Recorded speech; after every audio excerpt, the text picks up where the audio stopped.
Nee, ich habe ihn schon gehört, aber dann war er wieder weg. Sie können anfangen. Good morning and welcome to the second day of the Berlin Conference 2020. Yesterday we had already a day packed with inspiring workshops and panel discussions and nearly 140 participants. For those who couldn't make it yesterday, I'll start again with some technical informations. At the moment, all participants are muted, and only for the Q&A sessions later you can unmute yourself. If something doesn't help here, give us a hint in the chat and our production team will try to help you. If you want to contribute to the discussion later, you can either physically raise your hand or use the hand raise button in Zoom, and we will try to consider both equally. It would be nice if you would turn on your camera and use your real full name, which you can change in the Zoom window. The panels will be interpreted, English or German, and if you want to change the language, just go down in the toolbar and there you will find the button. Now I wish you a good start to the conference and inspiring talks and hand over to Volker Hassemer. Ja, vielen Dank, Frau Lottner. Es ist toll, dass ich euch alle sehe. Ich sehe Istvan Sabo, ich sehe Dieter Kosslick, und ich sehe furchtbar viele andere, nicht furchtbar viele, wunderbar viele andere. Ich begrüße Sie herzlich zum zweiten Tag unserer Berliner Konferenz hier aus Berlin. Mein Name ist Volker Hassemer und ich spreche für die 3 Initiativen, die diese Konferenz tragen. Soul for Europe, Cities for Europe und Wir sind Europa. Wir organisieren diese Konferenz, wie viele von Ihnen wissen, seit langem bewusst am 9. November jeden Jahres, um zu erinnern an den 9. November 1989 und zu betonen, an diesem Tag ist eben auch das gemeinsame Europa möglich geworden. Wir organisieren diese Konferenz immer mit wunderbaren Partnern aus der Politik, selbstbewusst, eigenständig, aber mit Partnern aus der Politik. Deswegen bin ich sehr dankbar, Hans-Gert Pöttering, dass ich hier gemeinsam sitze heute Morgen mit Hans-Gert Pöttering, dem ehemaligen Präsidenten des Europäischen Parlaments in Zeiten, wo Europa auch einige neue Wegrichtungen eingeschlagen hat. Herzlich willkommen, Hans-Gert. Die Überschrift der diesjährigen Konferenz ist Europe Bottom Up. Das ist unsere Überzeugung, dass Europa, dass die Europäische Union auch die Unterstützung und die aktive Mitwirkung seiner Basis von uns Europäerinnen und Europäern also, sowie ihrer Städte und Regionen verdient und benötigt. Ich freue mich übrigens, dass auch Rafał Dutkiewicz heute Morgen bei uns ist, der nun wirklich inzwischen sagenhafte Stadtpräsident von Breslau, der in einem nicht einfachen Land deutlich gemacht hat, wie dann eine so große Stadt wie Breslau trotzdem rückhaltlos europäisch sein kann. Was also Bottom-up bedeutet, wollen wir angesichts der aktuellen Umstände leider nur digital auch an diesem zweiten Tage miteinander besprechen. Und heute Morgen geht es darum, dass wir einige Persönlichkeiten aus Kultur und Gesellschaft gebeten haben, ihre Position zu diesem Bottom-up-Approach uns zu erläutern. Ich freue mich sehr, dass so viele zugesagt haben und dass auch viele Freunde von uns dabei sind, mit denen wir seit langen Jahren zusammenarbeiten. But now a little bit English, because I know Farid and Miguel don't speak German. I'm really glad that your hosts this morning are Farid and Miguel. I don't know where you are just now, in Amsterdam or Brussels or Barcelona or Madrid. I don't know, but you are. I see you in the picture. Farid and Miguel are members of Soul for Europe since the beginning. They are elder than they seem to be since the beginning. Farid, Miguel, the floor is yours. Thank you so much, Volker Hassemer, and thank you much for the introduction. And great to have the second day of the Berlin Conference 2020, and sunny greetings from Amsterdam this time. It's going to be a very interesting morning session. As already mentioned, Europe bottom up, how we create a shared responsibility for this Europe and what kind of cultural actors can play the role in, also based on the discussions we had yesterday when it comes to the roles of experimenting, the roles of the sense of belonging. Very interesting questions we're hopefully going to explore a bit further in this morning. How's this morning going to work? We have 3 blocks of 30 minutes. In these 30 minutes, we'll have a couple of guests who make some statements, and there will be room for a Q&A. After the first 30 minutes and the first guests and a Q&A, we go to the second 30 minutes, another great statements from some guests, and again, there's room for a Q&A. Well, the Q&A is where you hopefully will play a very important role, because we'll use the chat for posing questions. So please use the chat for any questions you have during any of the statements of the speakers, and I will then read out these questions out loud to some of the guests. So please mention also the guest where your question is for. I'm sure it will be very interesting, and I give the floor to Miguel to introduce our first guests. Miguel, floor is yours. Thank you very much, Farid. I'm very happy to be with all of you here this morning. I don't know if you can hear me. I'm in Brussels right now. Thank you very much, Volker, for your nice introduction. It's a pleasure to be here with all of you, and also would like to say hello to Goethe Potterin for being here with us this morning. Well, we had a very interesting morning, and we are going to start talking about Europe bottom-up, visions for the success of Europe. Our first speaker is Steve Osten. Please confirm me he's there. He's currently director of the MBA Culture, Heritage and Citizenship at the Netherlands Business Academy. He's an autodidactal innovator, developer of new insights and ideas, independent thinker and writer, and he's also permanent fellow of the Felix Meritis Foundation. He's also one of the persons behind of this Solve for Europe and Berlin conference, and also has developed many cultural projects. Steve will be very happy to hear your insights about this Europe bottom-up and your vision of Europe for the future. So please, Steve, you have the floor. Is Steve there?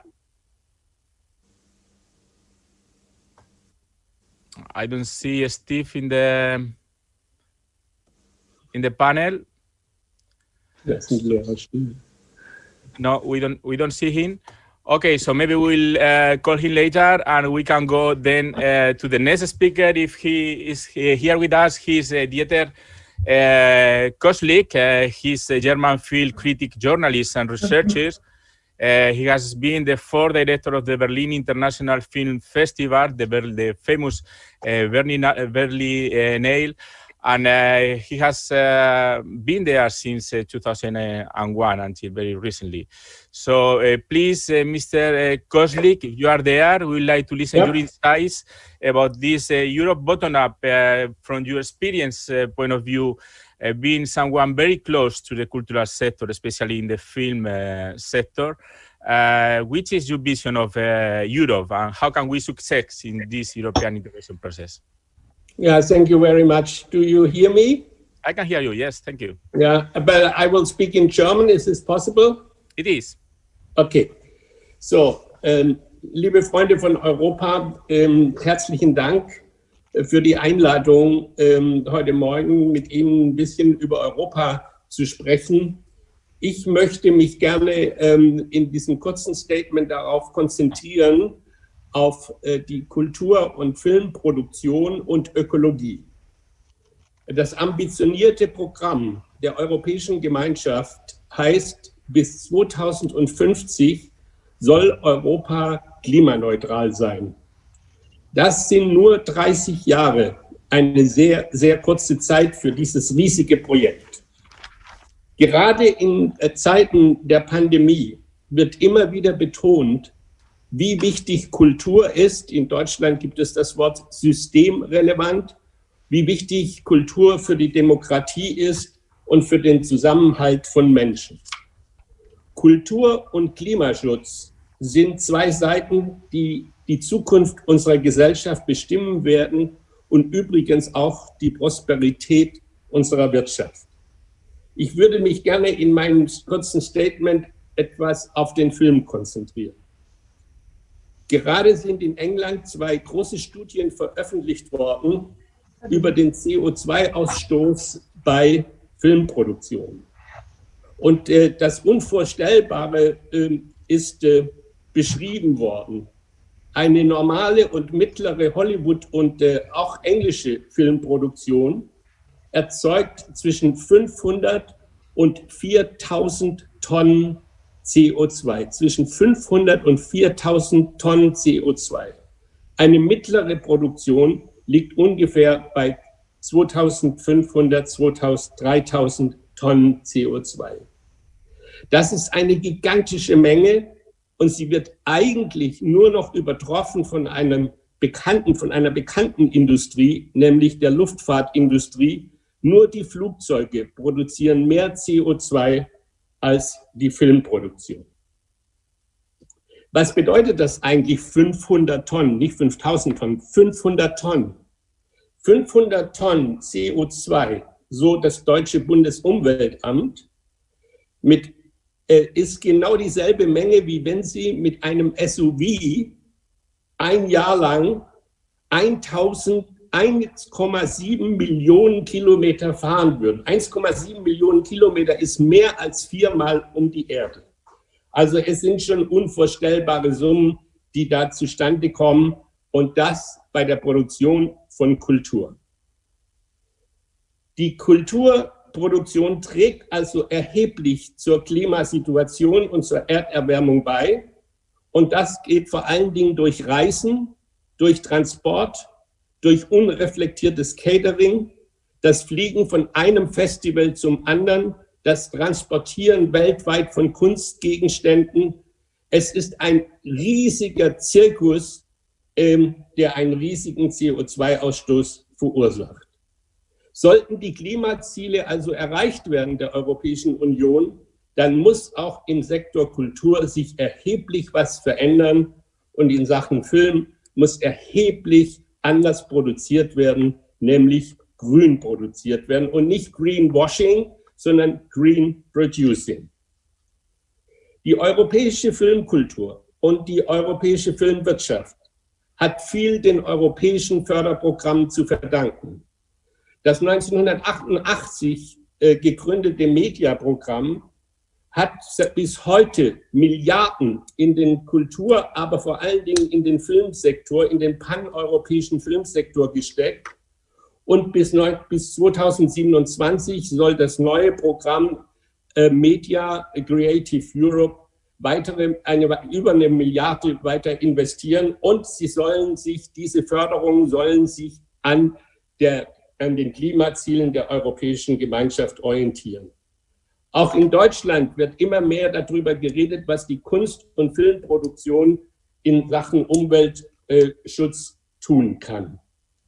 Aber man muss sich nicht orientieren und man muss auch nicht weiter ausprobieren, wie man das besser machen kann. Es gibt seit 30 Jahren Erfahrung, wie man besser und grüner und klimafreundlicher und klimaneutraler produzieren kann. Zum Beispiel ein Amerikaner, James Cameron, der die erfolgreichsten Filme der Welt gemacht hat, Titanic oder Avatar, er produziert schon seit vielen, vielen Jahren klimaneutral, nicht klimafreundlich, klimaneutral.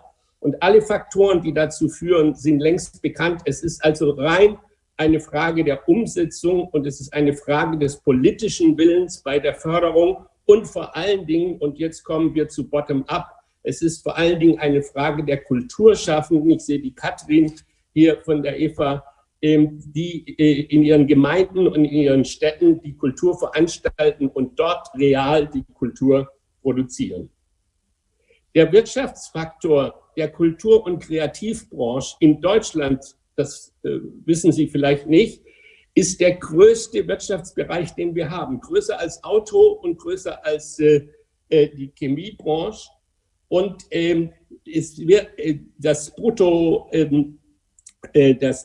nicht das Bruttosozialprodukt, die Bruttowertschöpfung dieses Bereichs, des Kultur- und Kreativbereichs, beträgt in Deutschland pro Jahr 100 Milliarden Euro.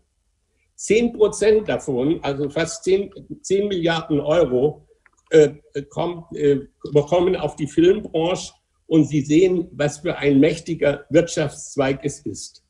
Ein gewaltiger Wirtschaftszweig, der ein klassisches Bottom-up-Projekt ist, weil auch Filme werden natürlich vor Ort und Filmkultur vor Ort produziert, auch wenn sie paneuropäisch oder weltweit vertrieben werden. Klimafreundlich zu produzieren ist relativ einfach. Statt nur Flugreisen kann man Bahnreisen, Ökostrom statt Dieselgeneration, Transport, Logistik, neue Technologien. Es ist alles bekannt, es gibt Bücher darüber, es müsste nur gemacht werden. Aber warum wird es nicht gemacht? Weil es nicht in den Richtlinien der Förderprogramme verankert ist. Das ist das wichtigste Ziel, das sowohl bei den europäischen Förderprogrammen als auch bei den nationalen Förderprogrammen die Klimaneutralität des Zieles 2050 verankert werden muss. Wir haben bei der Berlinale, einem der größten Filmfestivals der Welt und auf jeden Fall dem größten Publikumsfestival der Welt, schon 2010 begonnen, auf ökologische Grundsätze umzustellen. Natürlich geht es da erstmal um Kleinigkeiten, keine Pappbecher mehr, sondern Mehrwertbecher, die endlosen Veröffentlichungen auf Papier abzuschaffen, nicht mehr so viel zu fliegen und wenn, dann es zu kompensieren, Elektroautos statt normaler Autos und so weiter und so fort. Aber es geht auch um größere Ziele, nämlich analog den 17 Sustainable Goals der UN, Programme zu machen und Programme zu präsentieren, die Diversity programmieren, die Menschenrechte programmieren und die Gerechtigkeit in der Welt zeigen. Auch das gehört übrigens zum Klimaschutz dazu und zu einer neuen Welt. Reduce, Reuse, Recycle. Das sind die Wege, wie in Zukunft die Kultur mehr darauf achten muss, um die Klimaziele zu erfüllen. Als wir im Jahr 2010, zu unserem 60. Geburtstag, am Brandenburger Tor eine Leinwand aufspannten und einen gigantischen Vorhang davor hängten, um dort die zweite Weltpremiere von Metropolis zu zeigen, haben wir sämtliche Materialien aus unseren alten Materialien recycelt. Wir haben ein ökologisches Programm aufgelegt, das dazu führte, dass in meinem letzten Jahr als Direktor der Berlinale der rote Teppich grün war. Es ist möglich, dass auch alle roten Teppiche dieser Welt grün sein können. Es gibt nämlich ein Material, was aus recyceltem Plastik, aus alten Fischernetzen besteht. Und der rote Teppich war genauso rot, der grüne Teppich war genauso rot wie der rote. Es geht also auch anders. Und ich plädiere dafür, dass diese Klimaschutzziele auch im Kleinen in unseren Förderungsprogrammen aufgenommen werden. Ich möchte damit enden, ein Zitat, was immerhin dazu geführt hat, dass die Welt eine andere Wahrnehmung hat über Klimaneutralität und Klimaschutz, und nämlich von der damals noch sehr jungen Greta, die in Katowice bei der Klimakonferenz 2018 folgenden Satz sagte: Dies ist die größte Krise, in der sich die Menschheit je befunden hat, sagte Greta Thunberg da. Und ich finde, dass die Kultur in Europa, vor allen Dingen bottom-up, dazu erheblich beitragen kann, diese Ziele zu erreichen. Lassen Sie mich ein letztes Wort sagen, weil Herr Dr. Hassemer, das in seiner Einleitung erwähnt hat. Wir schreiben heute den 9. November, das ist für uns, für die Welt, aber auch vor allen Dingen für uns in Deutschland ein Tag, an dem wir uns nicht erinnern, viele sich nicht erinnern wollen, aber wir uns immer wieder erinnern müssen. Deshalb ist es gut, dass in Amerika ein neuer Präsident gewählt ist, der nicht nur den Klimaschutzzielen von Paris wieder beitreten möchte, sondern ein Präsident, der auch Diversity propagiert, der Toleranz propagiert und der auch vielleicht wieder den Menschen ein anderes Gefühl dafür gibt, dass nur mit Toleranz, mit Accept Diversity und Towards Tolerance unsere Welt eine kulturelle Welt bleiben wird. Vielen Dank. Thank you very much, Mr. Kosslick. It was a pleasure to listen to you and to hear you how are your worries about this climate change and how much the cultural sector can do for it. And you even put some examples on maybe very simple, no, of this red carpet, which is a green carpet, in fact, at the end. And we'd like to hear more examples like this, and maybe some example to follow, because from the cultural sector, we can also make a lot for this big challenge we are having today, which is the climate change. Please don't hesitate to put your questions in the chat for Mr. Kosslick. We will pass them at the end of the first block of speeches we have today. Use the chat for that. And because the time is short and we have many speakers this morning, we are going to the next speaker. I think we already recovered and we found Steve Osten. As I told you, he's currently director of the MBA Culture, Heritage and Citizenship at the Netherlands Business Academy. I think he's here with us. He's a very enthusiastic and also very dynamic person, always finding for new ideas to involve citizens into the European integration process. So please, Steve, if you are there, we are very willing to listen to you. Thank you, Miguel. Yes, the bottom-up is, of course, a nice slogan. And sometimes people even do understand what you mean by that.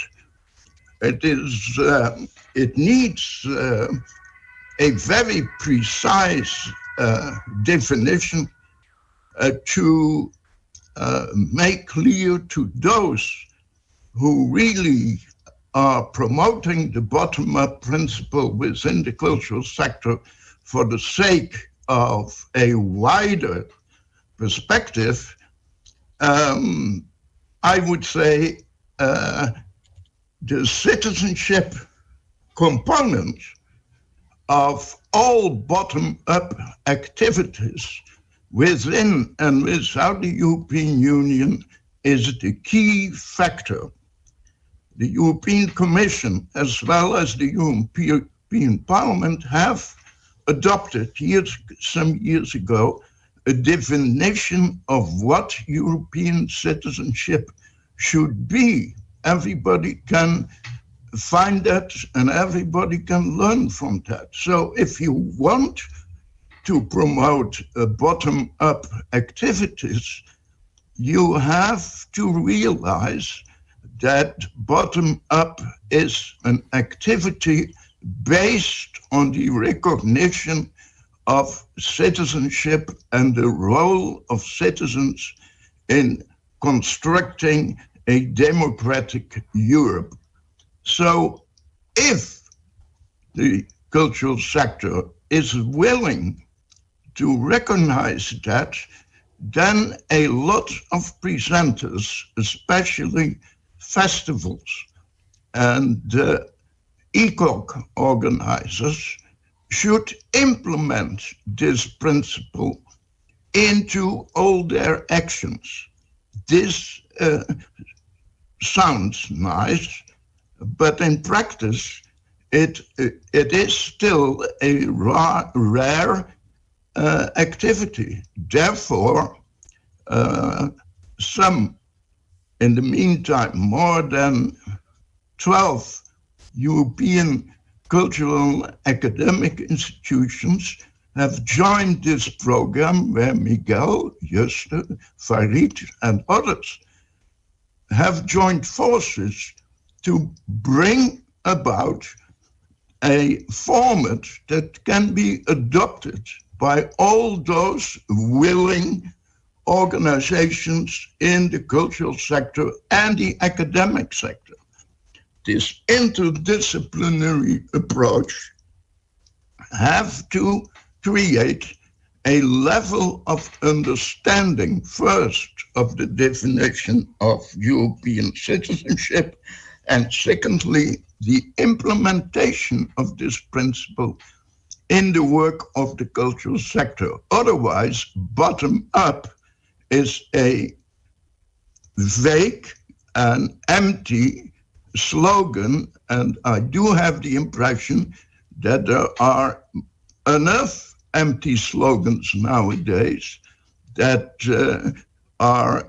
it is en vogue to launch them, but it is extremely hard to implement them in your daily work. And that is, of course, what we, with this European-wide network of academic institutions and cultural institutions, want to bring to the open and let it be an inspiration for collegial institutes and individual artists. And what we discovered is that the cultural sector is seen by interested academic institutions and small faculties and postgraduate institutes as an isolated phenomenon that pretends to change the world and pretends to be essential for the future of Europe, but in practice has either intensive and productive contacts with civil society outside of the cultural sector, nor with interesting academics and smaller academic institutes around Europe.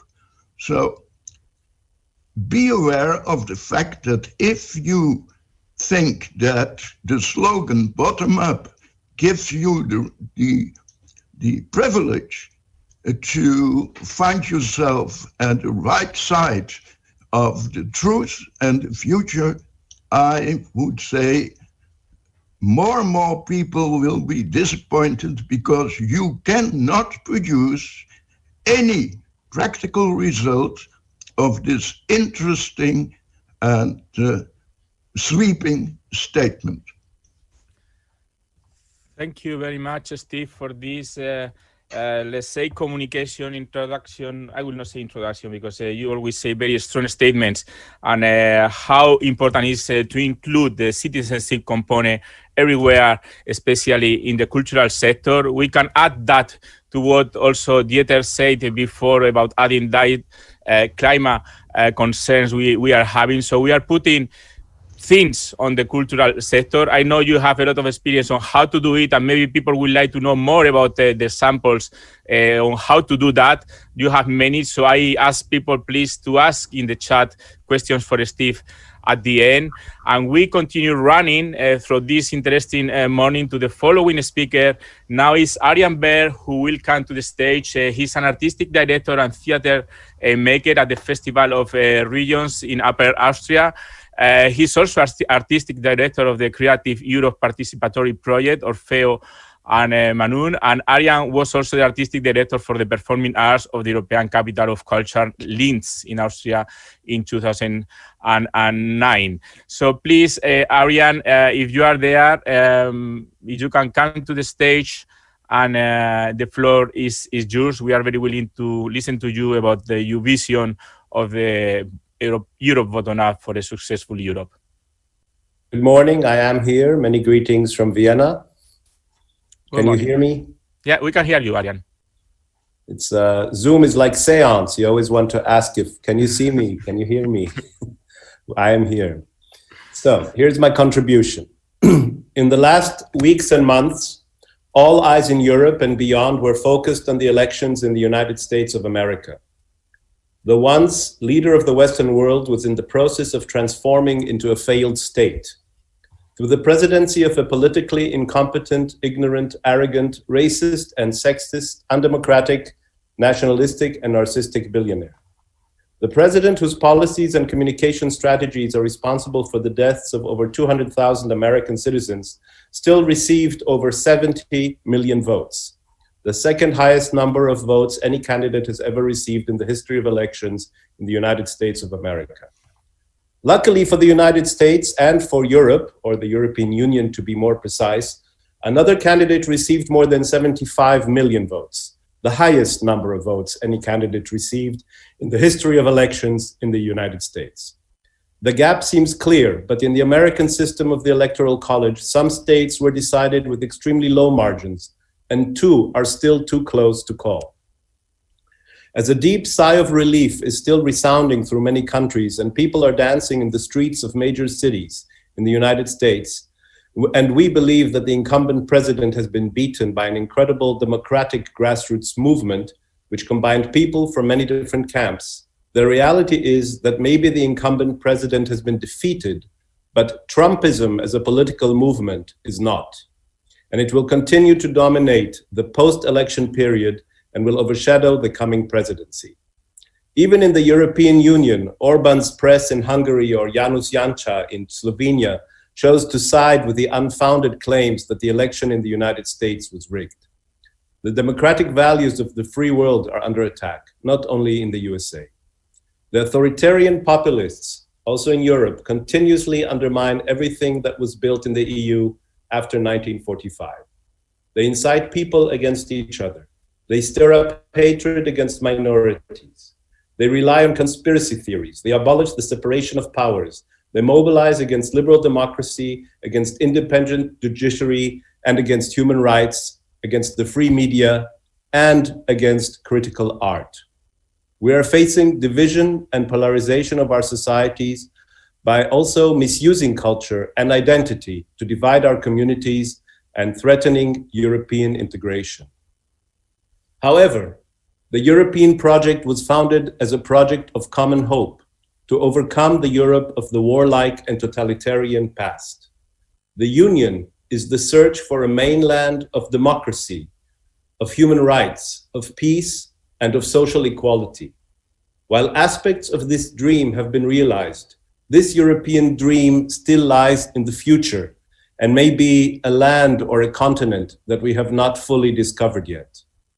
Arts and culture can and must, and as a matter of fact, as we know, it already does play a role, and it can play a much greater role if it is taken seriously. So arts and culture can and must play an important role in this process of reimagining Europe, of reinventing Utopia, which was the title of Lecce's application for European Capital of Culture, in which over 13,000 citizens participated actively, and which I had the honor to lead artistically.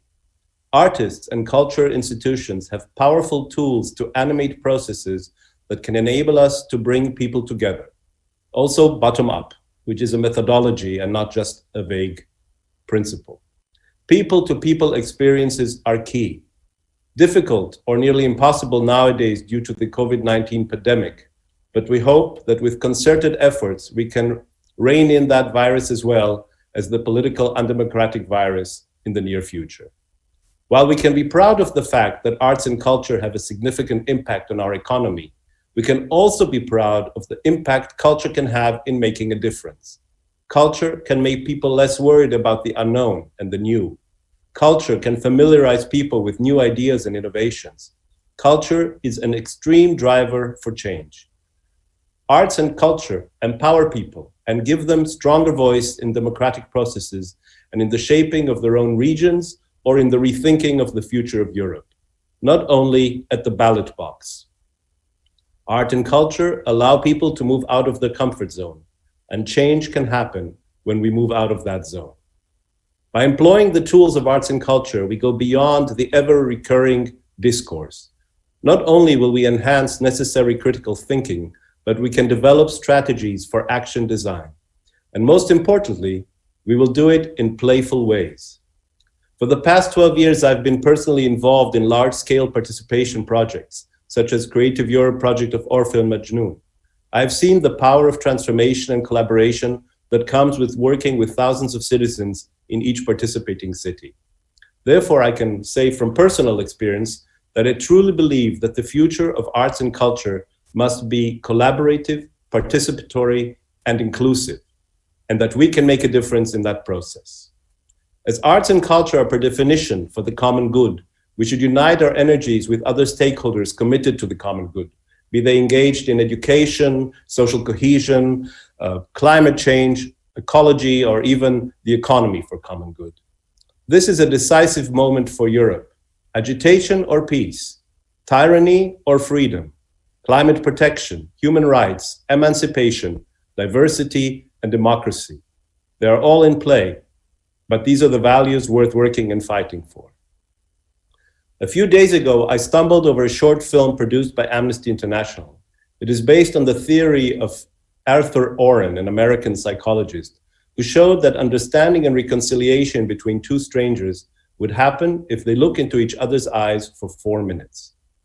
Perhaps we need to take a step back, and before we engage in discussion and formulating different points of view, we just look into each other's eyes for 4 minutes and discover the human being on the other side or beyond the border. Art and culture has the power to do so, and now is the time for us to engage more intensely. Thank you.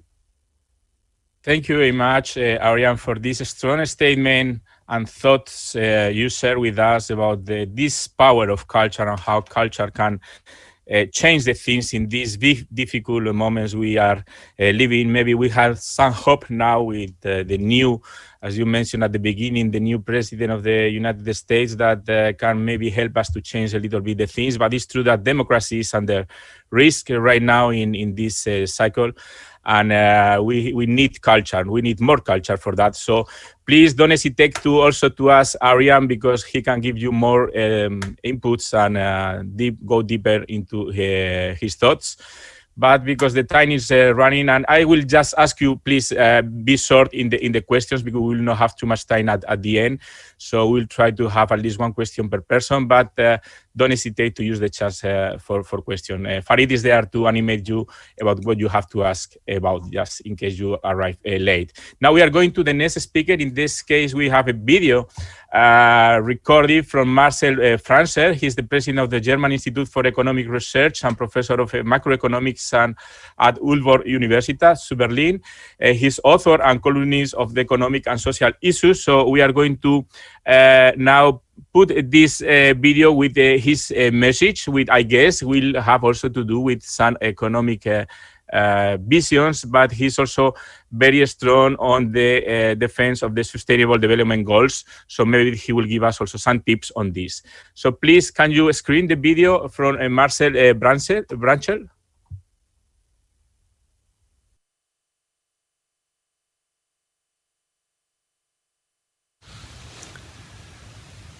Good morning, and thank you very much for having me join this Berlin Conference 2020.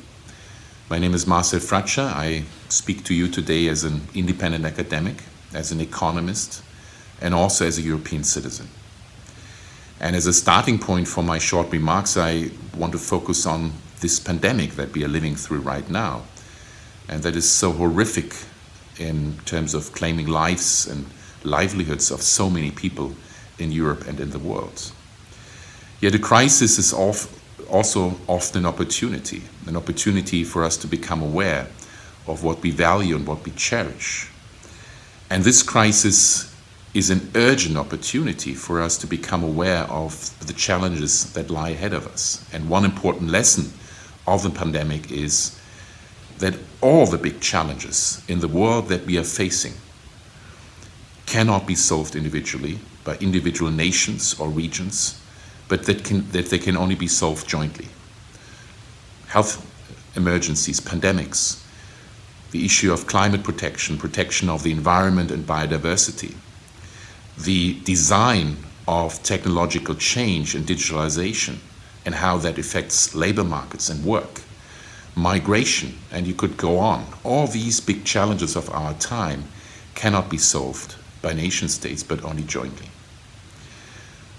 My hope is that the pandemic will open our eyes and make us realize how important Europe and a strong, united Europe is in tackling these crises. And in many ways, we have unique strength in Europe that other regions of the world don't have. In particular, we have seen that in this crisis, countries and regions with a strong social market economy are weathering such challenges a lot better than highly individualistic societies.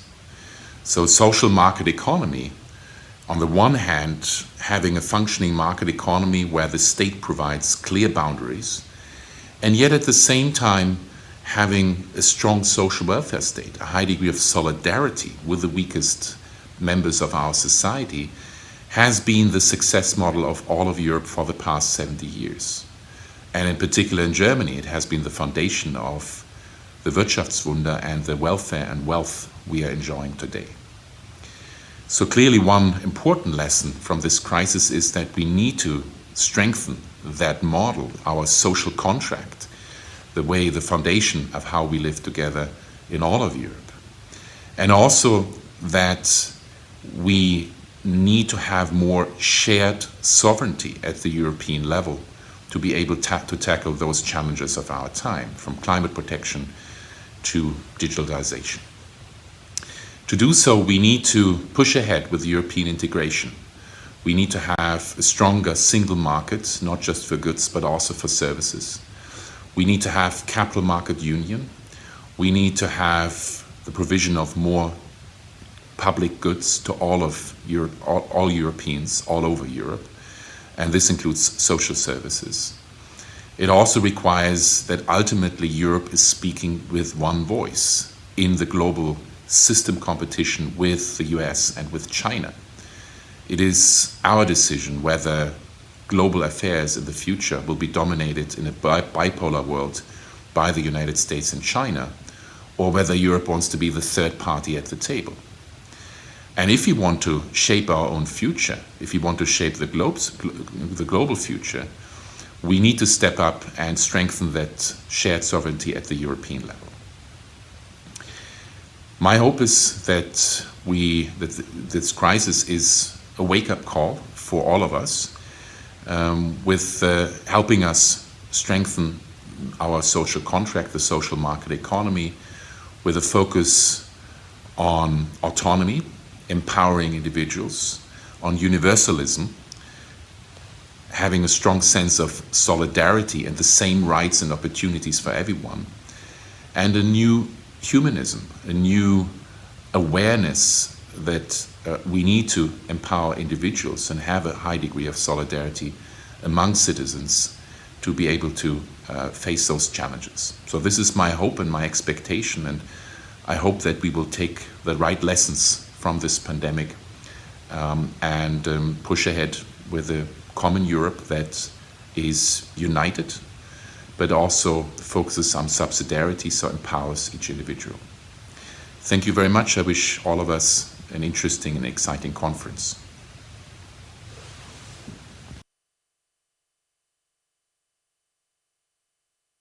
You were there with us.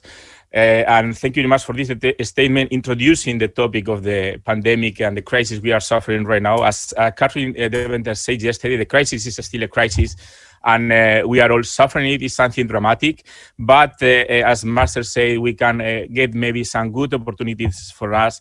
He just told us how Europe is in better conditions because to fight against this pandemic, because we are following a more social, economic methodology, and that can also make a difference with other countries where the democracy and the political system is not that good that it can be here. Let's go to the next speaker right now, and I want before thank you for your questions, because I see the chat is already quite full, so let's see if we have time for questions later. And now we'd like to call to the stage to Seri Sadan. He's a writer, poet, and musician, one of the Ukrainians well known in these three genres. And his social criticism is also widely read in Germany, I was said. He has received numerous awards for his work, and he's also a very active Ukrainian civil society, especially in the conflict zone of eastern Ukraine.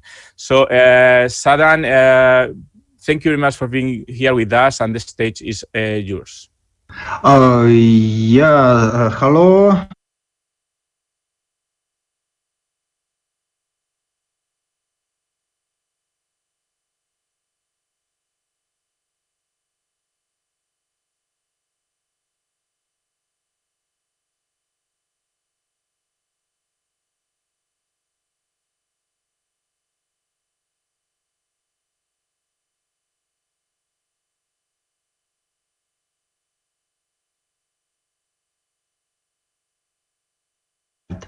sowohl als Person, die auf dem Gebiet der Kultur arbeitet, als auch als Person, die mit dem öffentlichen Sektor verbunden ist.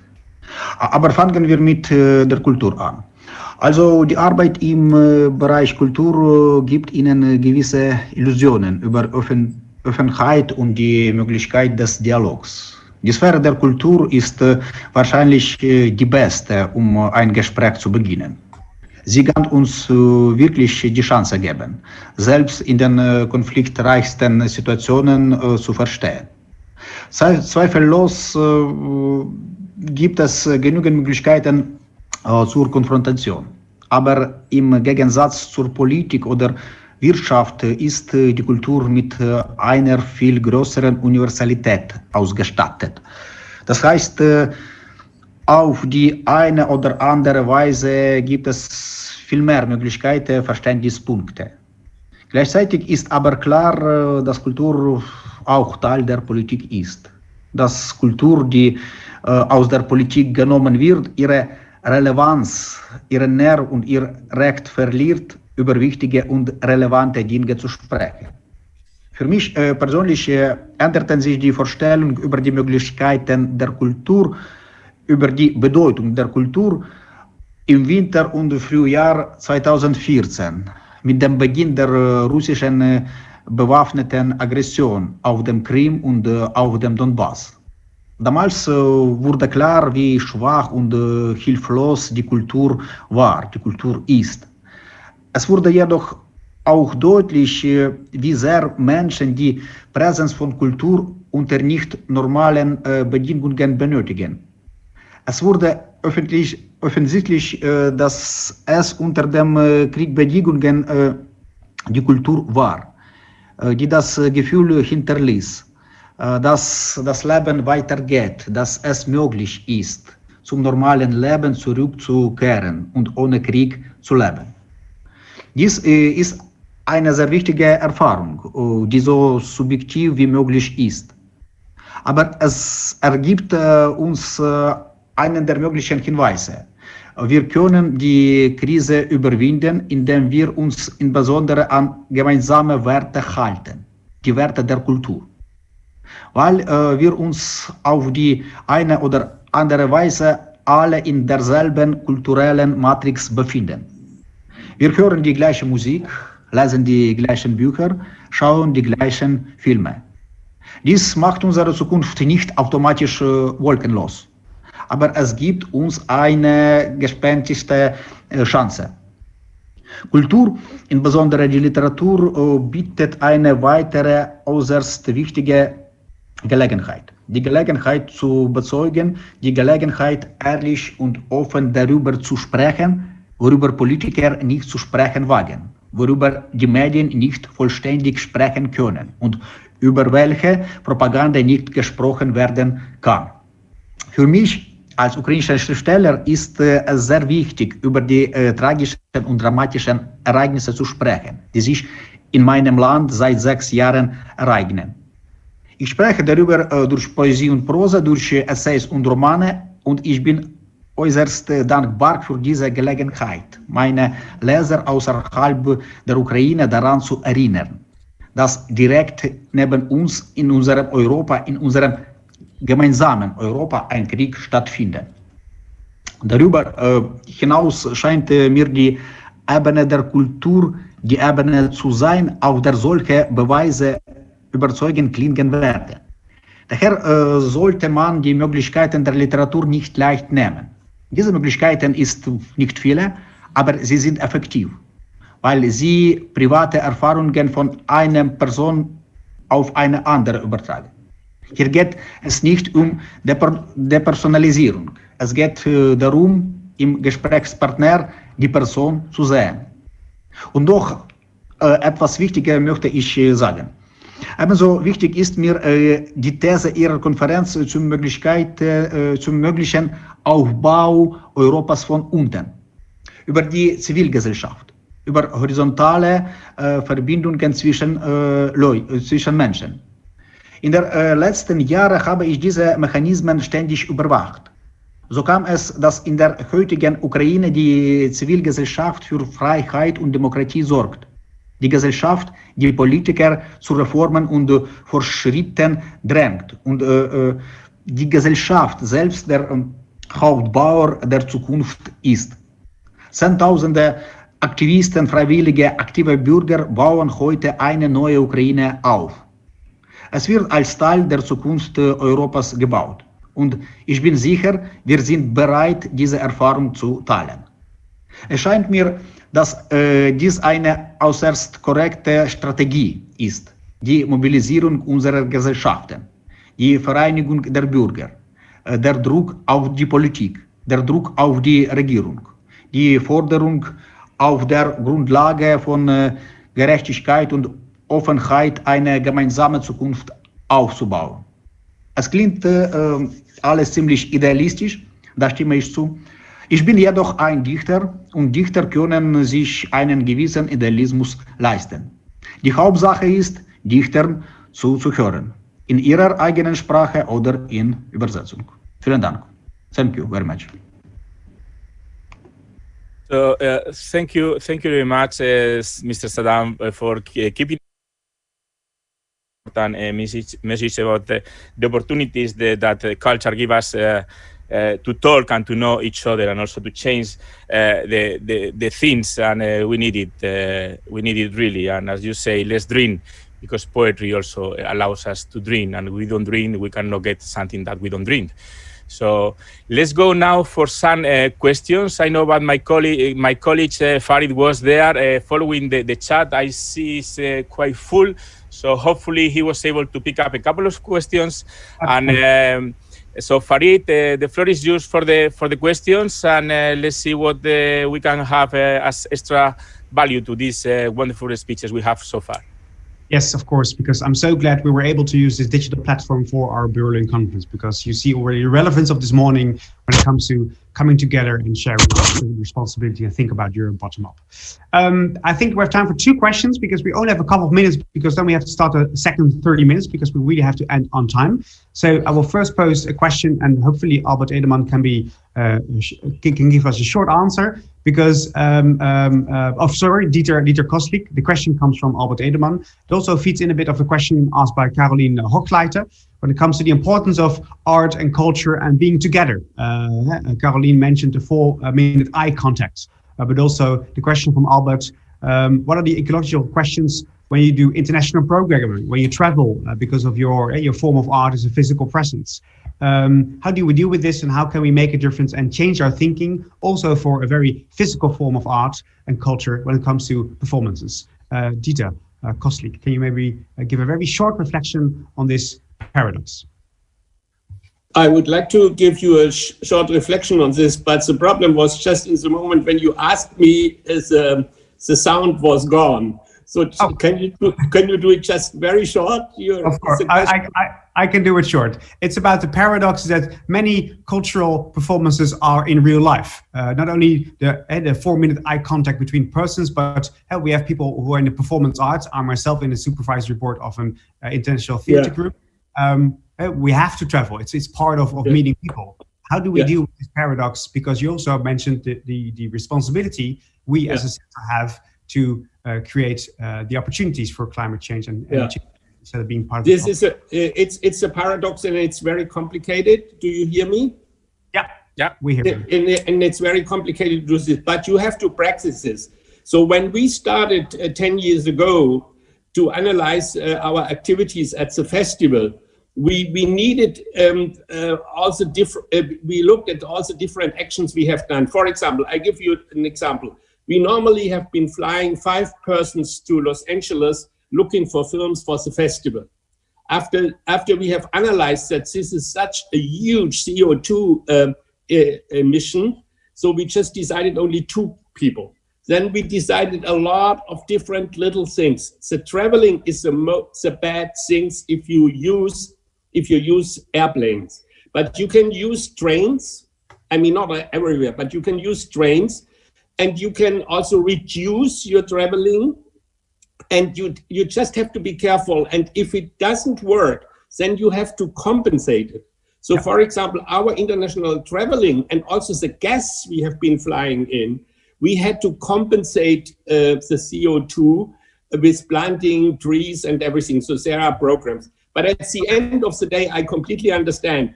We will not solve it entirely because we have to look in each other's eyes. Thank you so much, Dieter Kosslick, for your ideas. And also on the chat, there are many ideas being shared currently, how we going to deal with this. A second question is for Steve Austin from Jordi Pardo, but also there were questions from Moin Mohibalian when it comes to the importance of education, arts and cultural education, when it comes to creating a bottom-up Europe. It also is, of course, about having generations get used to or getting to know arts and culture. And of course, education plays a role in this. What can be the role of arts and education in many of our societies to create this bottom-up Europe for future generations, Steve? Of course, artistic education is important. Cultural education should be everywhere. But what I came across in recent years is that there is an immense functioning wide network of,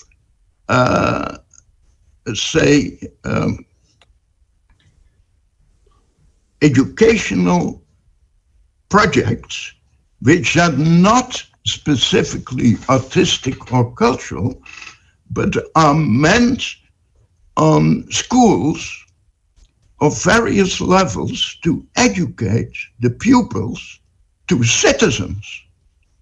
And there I see immense opportunities to bring the two worlds together. Witnessing the last conference of NECE, Networking European Citizenship Education, in Glasgow, I came to the conclusion that these structures, mainly national or regional, are now facing the end of their capacity in the sense of the result of their education. And they are looking for new formats and models following the aim of the European Union for lifelong learning.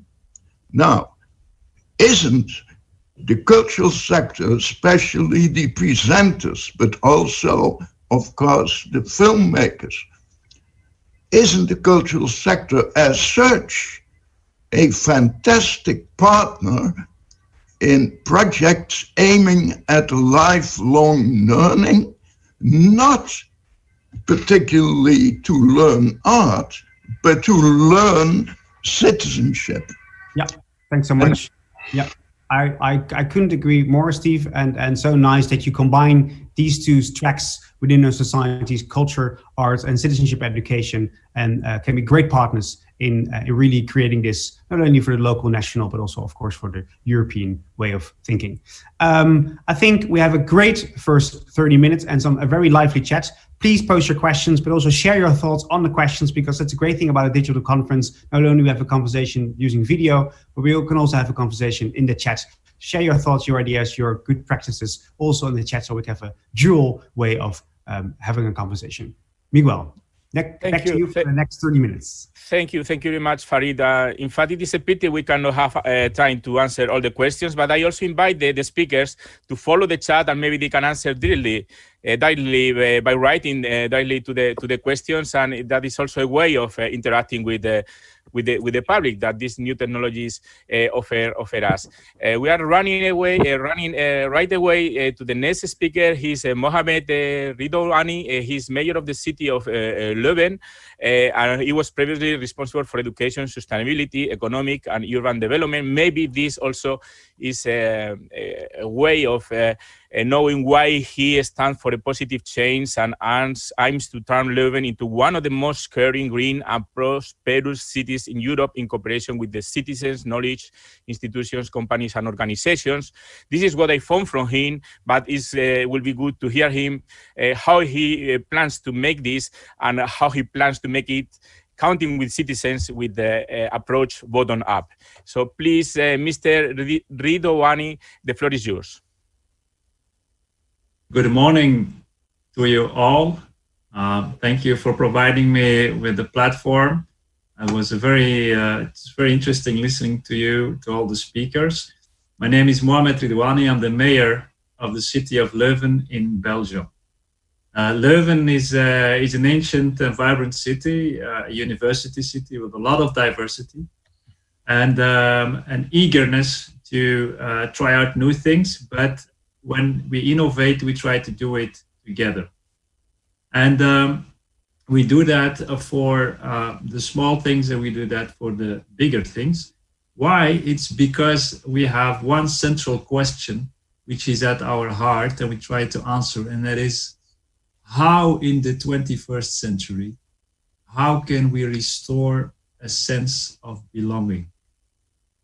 How can we make sure that we tackle one of the most pressing issues of our time next to climate change?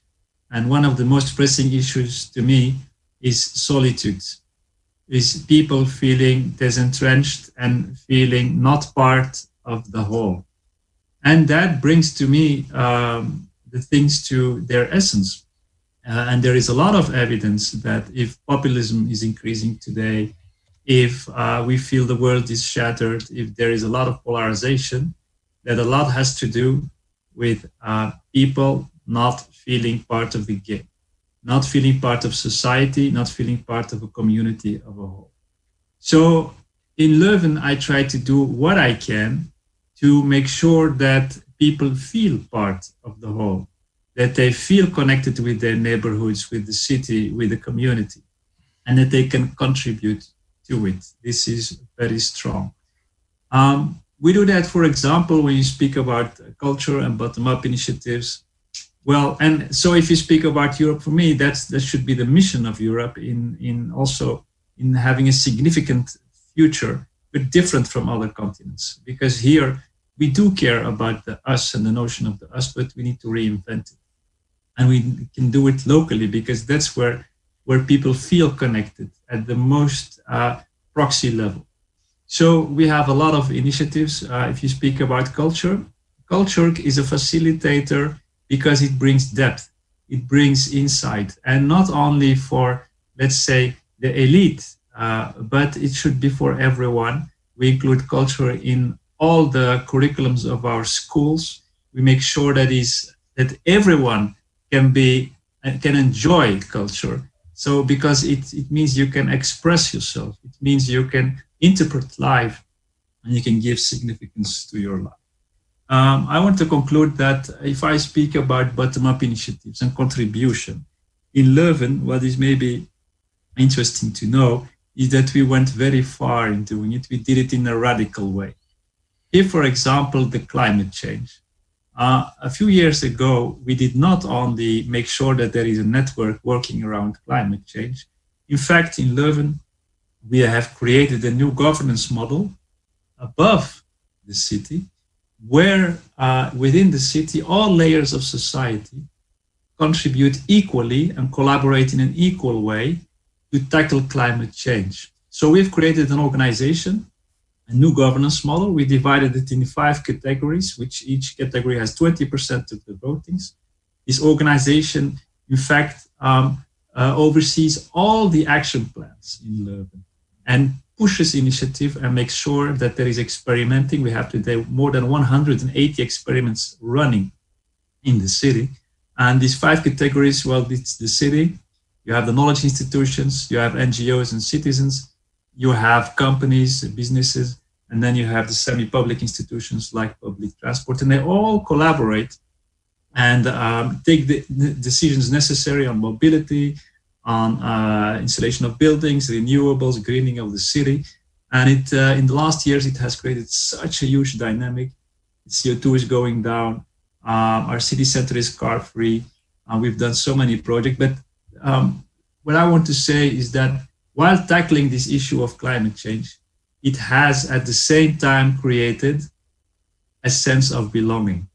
Because it's not only about CO2 emissions, it's about a community working together to make sure that we advance together. That's so important and so key to me. To conclude, what does it take? It takes leadership. It takes leadership at all levels. So let's invest in the right leadership. Let's start very young with young children, make sure that they understand the world around them and that they are eager to contribute to it, to make it better and to do it with other people. Thank you. Thank you very much, Mr. Erdouani. It was also a very strong message, and now we understand your project a little bit much better, and wish you a lot of luck on this. But overall, I would like to underline this feeling of belonging you mentioned several times, because it is important to involve citizens, and they feel like they are part of the game, so they can also give their inputs and help us to get the goals we want to get with this. So thank you very much for your sample. I'm sure there will be questions for you at the end. So I call you again to make your questions to the mayor at the end of this panel. Now we are going to the next speaker. We have a video from Barry Koski. He's the intendant and artistic director of the Oper Berlin, Konicher Oper Berlin. At the end of his first season, he was voted at one of the Opera House of the Year, and he has received many prizes. He was very well known for his way of directing and managing this opera house. So please, can we put his video and his messages? That will be for sure very inspiring too, also for us.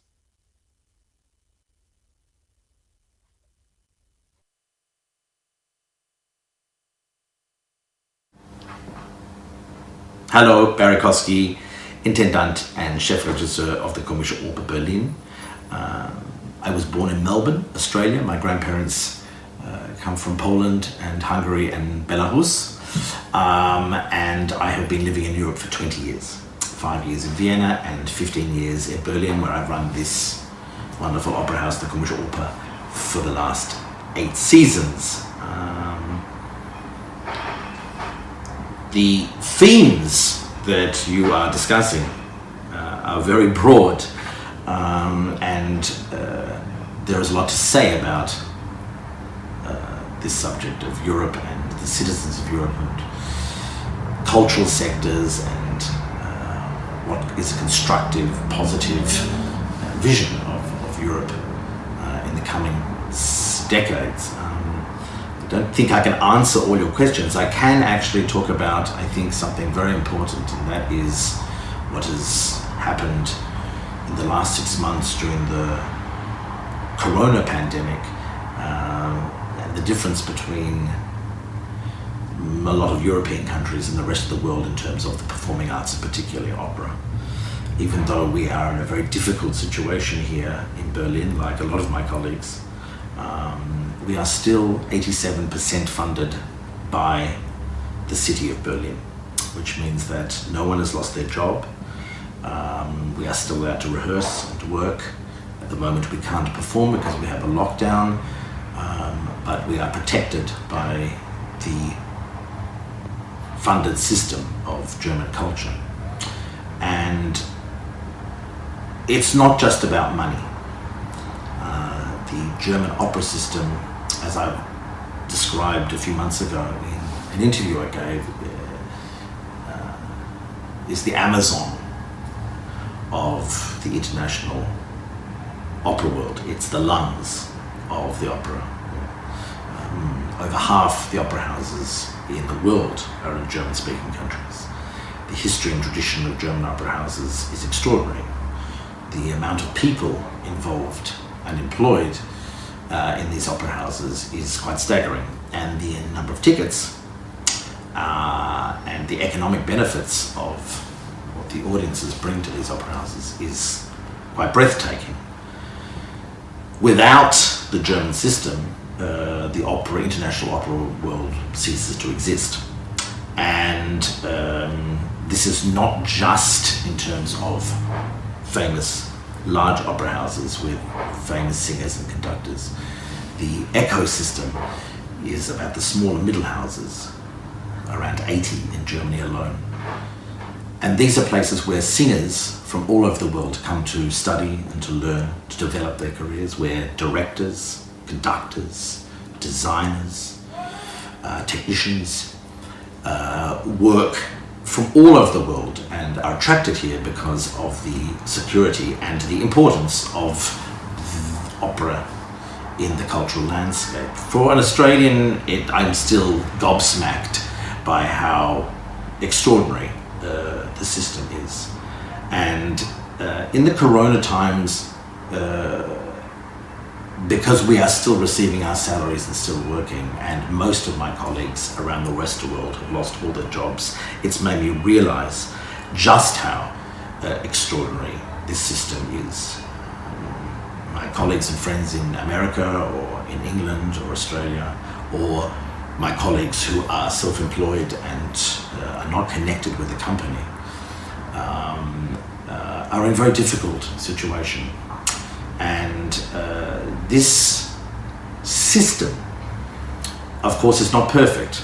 And this system, of course, should always be looking at how it can transform and metamorphosize into something even stronger. No one is saying it's perfect, but I think I've seen how unbelievably important this system is to the welfare of the future of opera.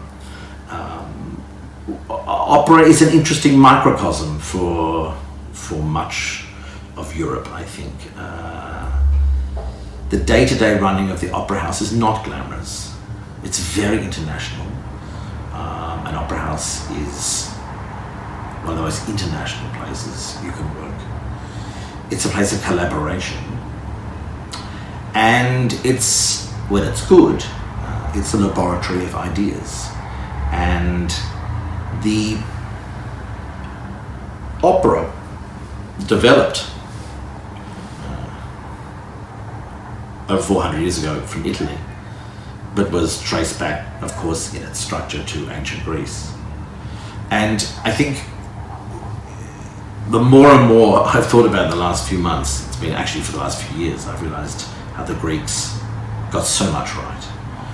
Not just about philosophy and politics, but about theatre, about the idea of the communal sharing of stories, about the ritual of performance, about the need to express through metaphors and dance and music things that cannot be explained and articulated in text or in day-to-day life. And I think that we, in the rush to have everything explained by technology, and the rush to live longer and to put happiness as the center of our lives, which is a problematic idea anyway, we have lost this space for dreaming. And I've always been very optimistic about the future of theatre and opera, because I think as long as people need to tell stories and need to experience the communal ritual of performance, which is a human need, there'll always be theatre. I think it's in a way we have to play to the strengths of it. I'm very optimistic about the need for it. But I think that we forget that it's one of the only spaces now where you can sit for 3 or 4 hours, be cut off from the world. Your phone is off, your computer is off. You are forced, in a good way, to confront yourself reflected in what you are seeing or hearing. And the only other place that this historically has happened and still happens is a church, a synagogue, a mosque, or a religious place. And so the theatre maintains its great mystery and its great importance. I think because of this, we need these dream spaces. We need these spaces of reflection. What opera does, I think, is extraordinary, is because it combines everything. It combines performing arts, sculpture, visual arts, music, movement, philosophy, history, literature. In a way, the opera becomes, or it is a metaphor for much of the European experience. What then can we learn from that? I think that opera houses have to also open up their doors much more in the 21st century. We have to have a much stronger relationship with our audiences. And we have to have a much stronger relationship that we have to go out to the communities, not just sit in an ivory tower and wait for people to come here. But I think we also have a duty to say the opera is special, that theatre is special, that music is special, that the arts are special, and that they form one of the central, I think, three pillars of a society, along with education and health. And that a society that doesn't have a strong education system and a strong health system and a strong culture is no society, I believe. And I think that this is something that we really need to push people and show that it's not just culture alone, it's the wonderful dialogue between a society, a civilized society, and what that means, and how important the relationship between education and culture is. At the same time, I think there's a lot of work to be done. I think that there needs to be a lot more women in management positions and artistic positions. I think there needs to be a lot more cultural diversity in what the types of people and the types of performers we see on stage and in the audiences. I think we have a lot of work to do there. As I said, it's not perfect in terms of the structures of the system, but it's been a very resilient system for a few hundred years, and has also transformed over these 100 years, and I think it will transform again. But in a way, we have seen in this corona time that culture is not a pastime that you do on the weekend. Culture is something which is nourishment for the soul, and we need food for our body, but we need culture for our soul, and it's as important as the body. And I think if anything, what this corona time has told us in Europe is that how important and how fundamental culture is to the DNA of European identity, and how important it is also that you celebrate the diversity of the European experience. When I go to Italy, I want to experience what the Italian artists and the Italian audiences can offer me. When I go to Spain, I want to experience what the Spanish, and when I go to Poland or Hungary or Sweden or Switzerland or Austria or wherever, I want to make sure that I am connecting with the local communities, and that this diversity of experience is a fundamental part of the DNA of the European experience. And I think that we have to, in a way, approach it from both ends, try and find what we have in common, and also find and respect what we have, what our differences are, because without differences, we also cannot move on and develop.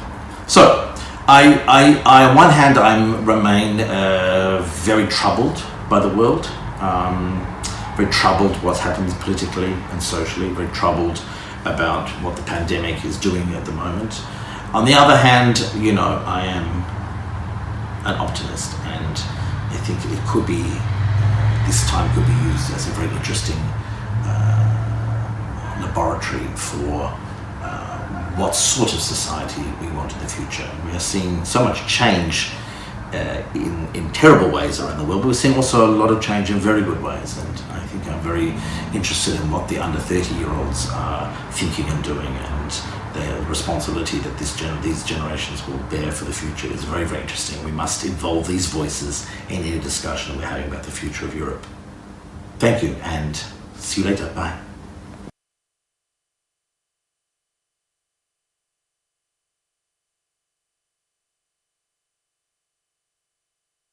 On the importance of culture as the space for reflection, and also coming from him, who is a master of transformation, this power that culture has to transformate us. I would like also to underline these positive messages he gave us of optimism at the end. He also mentioned something I want also to mention here about the importance of diversity, and also having more women on culture. We are also having this problem now, maybe in this panel. I should underline that, but it's not a problem only for the panel. It's just that the women we had for the conference were not able to participate this morning, but they will participate along the rest of the conference. So don't worry about that. We were thinking on that. So let's go to the next speaker. Now, because the time is running, he's Mr. István Szabó. He's an Hungarian film director. He's one probably most international famous Hungarian filmmaker since the latest 1960s, and in the tradition of European auteurism. And he has made films that represent many of the political and ecological conflicts of Central Europe recent history, as well of his own personal history. Mr. Szabó, it's a pleasure to have you here with us. So the floor is all yours. Yes, thank you. Guten Morgen. Danke für die Einladung, speziell für Dr. Hassamer. Und ich bitte um Entschuldigung für meinen starken ungarischen Akzent und manchmal für also schwere grammatische Lösungen.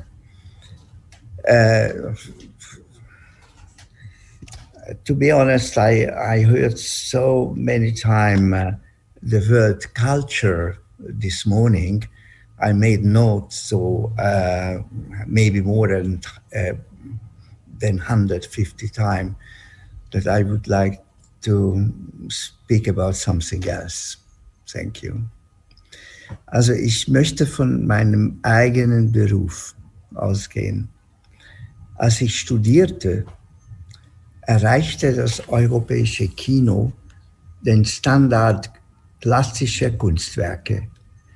Fellini, Bergman, Buñuel, Andrzej Wajda, Tarkowski schufen Werke, die die Gefühlswelt des Menschen, seine Beziehung zu seiner Umwelt und seinem Schicksal in der Sprache des Kinofilms mit derselben Tiefe zum Ausdruck brachten wie die großen Romane, Werke der Musik und der bildende Kunst jener Zeit.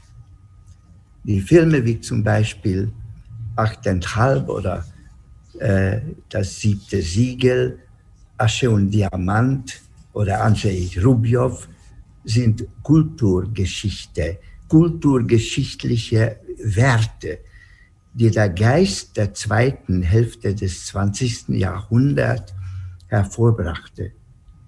Getragen war die Botschaft dieser Werke nicht von deren Beziehung von Worten, Noten, Farben zueinander, sondern von den Emotionen und Gedanken, die auf lebenden menschlichen Gesichtern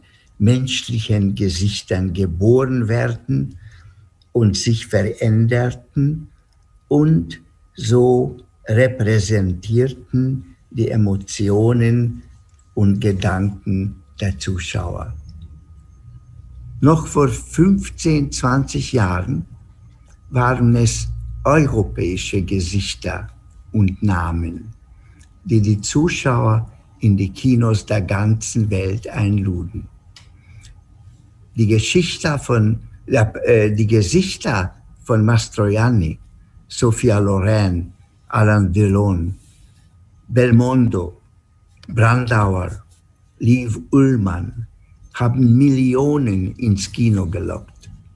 Von New York bis Tokio präsentierten europäische Gesichter die Emotionen von vielen Millionen Zuschauern zu Liebe, Eifersucht, Wahrheit und Gerechtigkeit, Leben und Tod und sozialen Themen. Was ist aus unseren Gesichtern geworden, dass wir das Interesse verloren haben, Liebe auszudrücken, wie früher das Gesicht von Mastroianni, Eifersucht, wie Liv Ullmann oder Monica Vitti, den Kampf für unsere Wahrheit, wie Belmondo, Was haben wir verloren und weshalb? Oder was ist in der Welt geschehen, dass unsere Gesichter nicht mehr wie früher die Emotionen den Zuschauer in aller Welt repräsentieren? Heute sind wir nicht mehr interessant, nur noch unsere Vergangenheit vielleicht, unsere Museen, unsere Schlösser und Ruinen, Kapitol, Akropolis. Sind wir vielleicht schuld daran? Vielleicht halten uns unsere Traditionen, unsere Erwartungen an die Kunst vom Wandel ab? Ich fürchte, das Gegenteil ist der Fall.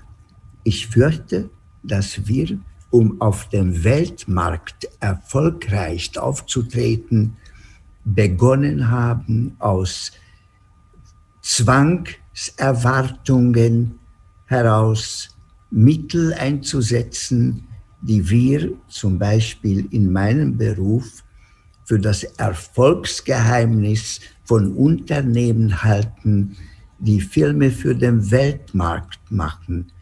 Für die ist es ein aufrichtiges Geschäftsziel für den Unterhaltungsmarkt.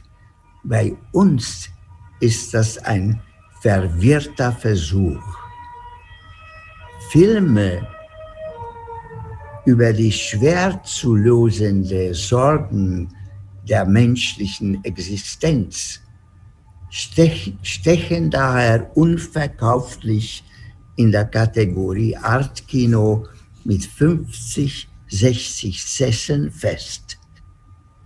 Und der Filmemacher, der sich daraus befreien will, versucht, die Mittel jener Filmindustrie zu benutzen, die ein kleiner Teil der Unterhaltungsindustrie ist. Aber europäischer Film wird nicht vom Markt, sondern von den Steuerzahlern finanziert. Die europäische Kulturförderung verwendet fast überall öffentliche Gelder. Aus diesen Summen können nur bescheidenere Werke geschaffen werden, die in der Programm der großen internationalen Verleihen nicht wettbewerbsfähig sind. Aber ich glaube nicht, dass einen Buchverlag gibt oder geben wird, der zum Beispiel der Pest von Albert Camus in der gleichen Auflage wie eine populare Krimiserie druckt, auch wenn niemanden den literarischen Wert Camus bestreitet. Deshalb denke ich, wir sollten an unsere Werten festhalten und trotz aller schnellen Erfolge auf Antigone, König Lear, die drei Schwestern oder gar auf Godot warten und, wenn Sie so wollen, auf dem Faden von Bergman, Fellini, Tarkowski wandeln, nach Lehren aus unseren Geschichten suchen, so die Menschenwerte, die menschlichen Werte und Leiden unserer Welt aufzeigen. Und noch etwas für mich Wichtiges. Es war einmal eine österreichische-ungarische Monarchie. Sie umzog Mitteleuropa mit einem Eisenbahnnetz, industrialisierte es und schuf an mehreren Orten ein Bürgertum, zwang die Landwirtschaft zur Modernisierung, baute Alleen und Boulevards, Operhäuser, Theater. schuf wissenschaftliche und kulturelle Werte, die immer noch präsent sind. Man denkt an Sigmund Freud oder Kafka. Und sie zerfiel doch wegen der erfolglosen Nationalitätenpolitik. Serben, Slowanen, Kroaten, Rumänen, Slowaken, Tschechen, Ungarn wollten die Unabhängigkeit, eine Form der Freiheit, nach der sie sich seit Jahrhunderten gesehnt hatten. Und der unsensible Umgang mit diesem Wunsch hat die Monarchie auseinandergerissen. Natürlich ist es oberflächlich gesagt, es gab noch andere Gründe, zum Beispiel die Niederlage im Ersten Weltkrieg. Wesentlich war aber der Nationalismus, dessen Gefühlswelt sich immer stärker der Völker bemächtigte, und der Nationalismus, den in einen gemeinsamen Werte voreinander achtende Patriotismus zu verwandeln, nicht gelungen ist, wobei dies bei sorgfältiger Aufmerksamkeit und viel Verständnis vielleicht hatte folgen können. Das politische System eines Landes kann man an einem einzigen Tag oder über Nacht verändert werden. Wir haben dies bereits gelernt. Aber die Mentalität der dort lebenden Menschen, das Niveau und die Art und Weise der menschlichen Beziehungen, den Geist aus den Wurzeln der Vergangenheit herauszuheben, das ist eine wirklich schwierige Aufgabe. Und es reicht nicht aus, Straßennamen zu ändern und ein paar Denkmäler abzureißen und andere an ihren Platz zu setzen. Vielleicht ist es dies jetzt eine anstrengendere Trainingsperiode. Danke, dass Sie mir Zeit gegeben haben. Thank you, Mr. Savo, for sharing your thoughts and your reflections also with us. I think this concept of calling back to the emotions of the people is very important. It goes very well also with the words from the Mayor von Leeuwen of to wake up this feeling of belonging to something, and also to reflect, and this call you made to reflect much more in our work, in your case, in the work of the film sector, the emotions, but also to reflect the values we fight for. And I think it is also important to have and to consider that in other sectors, not just only in the film sector. So thank you very much. I'm sure you will wake up many questions from the public. So I call you to the public to put your questions because we'll have a few questions moment at the end of this panel. But we still have someone with us that I would like to call to the stage. She's Nelle Herlin. We already know her because she was there with us yesterday, but I would like also to introduce her because for me it's an honor to introduce Nelle. He's former Vice President of the Academy of Arts in Berlin, member of the strategy group of A Soul for Europe, and I would say she's one of the souls of this conference from the very beginning, running for 15 years already, and she's already also someone who has created many initiatives like this to make people and to promote active citizenship. Nelle, it's an honor to have you here with us in this panel, and an honor for me to present to you. The floor is yours. Thank you, Miguel. Thank you very much. I would start with a comment Volker Hassemer said in the beginning. We are on the 9th of November, and the 9th of November is today mostly remembered as the day of the fall of the Berlin Wall. But I think for our history, not only in Germany, but also in Europe and the world, the other memory on that date is as important. It was the terrible start of the pogrom, the persecution of the Jewish population in 1938. And this is a date we should always remember, especially today. But looking back into the more recent past, we realize that already for quite some time now, we live in a sequence of so-called crises: financial, migration, refugees, climate, and lately the corona reality. All of these threatening facts are not the problem of one country, not of Europe, but they influence the whole world. The actual crisis is not just the pandemic, but also the existence of nationalism, populism, racist developments, and the growing division of the world into rich and poor parts of society all over. Governments and political institutions, although trying to fight against these realities, seem to be more and more helpless. Let me become a bit personal for a moment. I grew up during World War II in a partly Jewish and anti-fascist family. For me, the end of war and fascism meant an opening into a new world that offered my generation the chance to become active for creating a new world to influence and shape the future of our country and society. The movement of the 60s, the student revolution, seemed to be a logical reaction.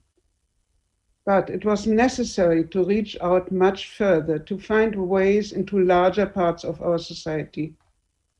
For me and many others, the answer was the creative power of art and culture, and together we worked on projects and programs, at first motivated by the conviction that it was necessary to make a public aware about all the fascinating artistic developments that had happened around the world, but had been forbidden and destroyed in Germany during fascism and war. And we had been taught that all our neighbors, all the neighbors of our country, are our enemies. We now experienced that art and culture could help to cross borders, could create a new curiosity and understanding between citizens and their cities. The idea of networking spread all over. For festivals and cultural institutions, international cooperation and co-production brought new audiences and supported contacts and relationships between cities and their citizens. The creation of the ECOC project 1985 by Melina Mercouri was a very welcome chance for a new growing European spirit.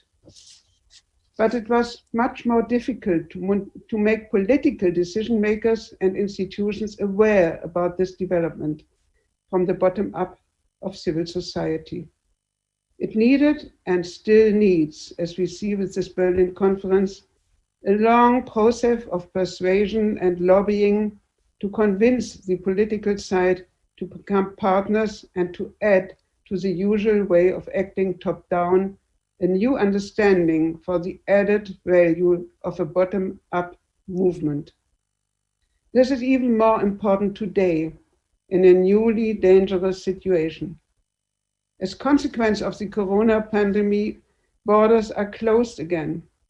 That affects heavily also cultural exchange, cooperation, and international contacts. Nationalistic movements get stronger. Europe is rather drifting apart instead of developing solidarity. Artists and cultural workers are pushed aside into isolation, threatening their existence, and with that, the basis for the sustainability of culture itself. As we know, culture is mostly based in cities and civil society. Here lives the power of changes, of influence. Citizens have to be aware about their chance. They have to accept responsibility, to lobby for a common future, to get active in that new bottom-up process. This is what we want to achieve with this Berlin Conference 2020, a new culture of common responsibility for a Europe bottom-up. The 2 days of our meeting have only been a first step. The real work has to start tomorrow. And I hope we can manage to get all these marvelous speeches we heard today, to collect it, to spread it about, and to then have the possibility to react on it much more than we can do in that short time we have this morning. So keep with us, keep on, and let's start together this process, which I think started in a very positive way. Thank you. Thank you very much, Nelly, and thank you for these thoughts. And I think also this very important message you pass to us at the end about this common responsibility, because here we were talking about Europe bottom up and different examples, different ideas, but if citizens don't take the floor, they don't take the role they have and the responsibility, then it will not work. So now maybe the most difficult part will go to Farid right now to summarize, or to pick up the questions from the public, because I see the chat is quite full. So I leave it to you. We just have a few minutes for the questions. Yes, well, we're almost out of time. I'm not sure if the mayor of Leuven is still there, Mohamed Ridouani, because it will be interesting to hear some ideas from him. But I think he has already left the chat because officially already we're out of time. But it was really nice to see how they were interconnected, the stories of István Szabó when it comes to the importance of human stories. They're presented. And also I think taps into the ideas of the mayor when it comes to the sense of belonging and the role of local institutions and local governments to create a sense of belonging together with cultural institutions. So my question for the mayor would have been, how can you team up? What kind of strategies does he have to empower and to cooperate with the institutions on the local level and make sure that these sense of belonging and these human stories are being shared with each other? That said, I think we're out of time, so it's really important to go to the next session. Miguel, I think we had a great morning session. In the chat was a real conversation going on, so here we see the great bonus of doing a digital this year. Many ideas, many email addresses shared, many inspirations being shared. I'm sure the rest of the day will also be like this. So let's switch to Volker, to Catherine, to present us the next part of the morning. Thank you very much, Farid. So let's go then to Catherine and Volker, and let's hope that the speakers can also maybe comment something on the questions they were put in the chat for them. So thank you very much to everybody, and Catherine and Volker will present the next panel. Thank you, Miguel, Farid, for this moderation. Thanks everybody for the contribution. We heard we are concerned, we are involved, we are aware, and we want to accept responsibilities. And as Nele said, it's the beginning of a process we invite for on this new culture of common responsibilities for a Europe bottom up. I think it's clear what we heard on so many beautiful personal and institutional levels today, that we want to take Europe bottom up serious. So what does that mean for the principle top down, the principle and the position of politicians? We invite you at 11:30 in 17 minutes to come back and have this conversation with MEPs that are present with us, members of European Parliament, former members, presidents of European Parliament. And last but not least, we are very happy to have EU Commissioner for Culture, Ms. Gabriel, with us as of 11:30 for this conversation. So take a coffee, 15 minutes, we are back for this conversation. Thanks.